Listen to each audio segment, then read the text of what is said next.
I really enjoy it because oats are fun to harvest when everything's working well. If they've fallen down, it's not a fun day. But when everything is standing up and all the settings are made, oats are really fun. In general, a cool year in Iowa is better for oats. So this year we've had our challenges because we've had some heat in the summertime, and that tends to make the oats a little bit lighter. And the seed kernel is just a little bit light, which means it doesn't have quite as much food or feed value. So we like a nice heavy oat, and that helps when you get nice heavy oats when you have a cool year. Aaron Lehman is the 5th generation on this Century farm, just north of Des Moines. 100 years ago, oats were a big crop in Iowa when they were used to feed working animals. Today, most oats are grown on smaller family farms. The crops that we grow in the organic rotation include oats, followed by either clover or alfalfa, corn, and soybeans.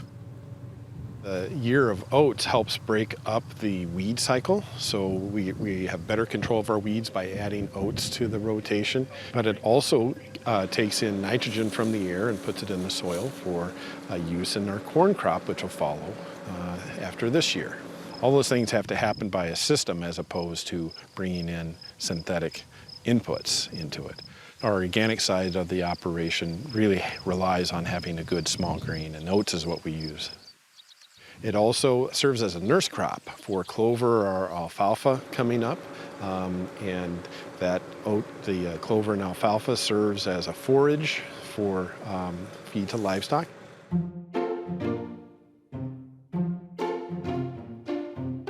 People like to eat oats too, and for that they need to be processed.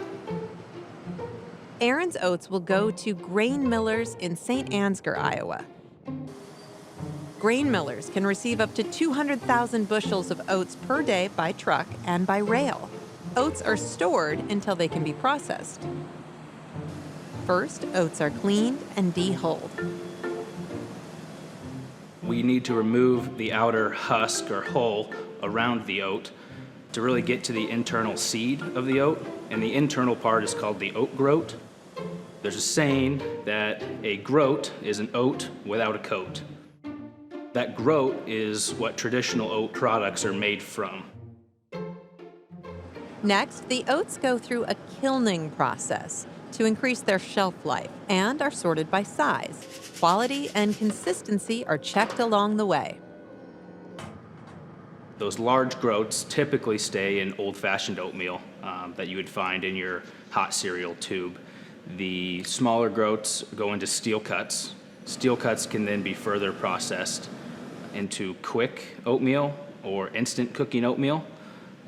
Those whole groats and steel cuts can also be turned into oat flour of various forms or oat bran, and oat bran is really concentrating on the outer layer of the oat groat itself.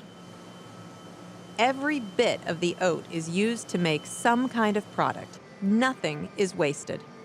We make a product, a fiber product that is derived from the oat hull.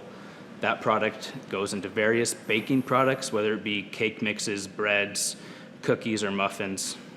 It is high in total dietary fiber. Oats, they really stick to you. I think when you're growing up as a kid, you have a bowl of oatmeal before school, and you're not hungry, you're focused all day long. I think that's one of the big benefits to the oats.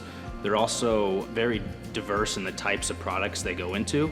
Even beverages, the oat milk market is an increasing and growing market here in the US, so the versatility of the oat and the things you can sneak the oat in for their health benefits is almost endless.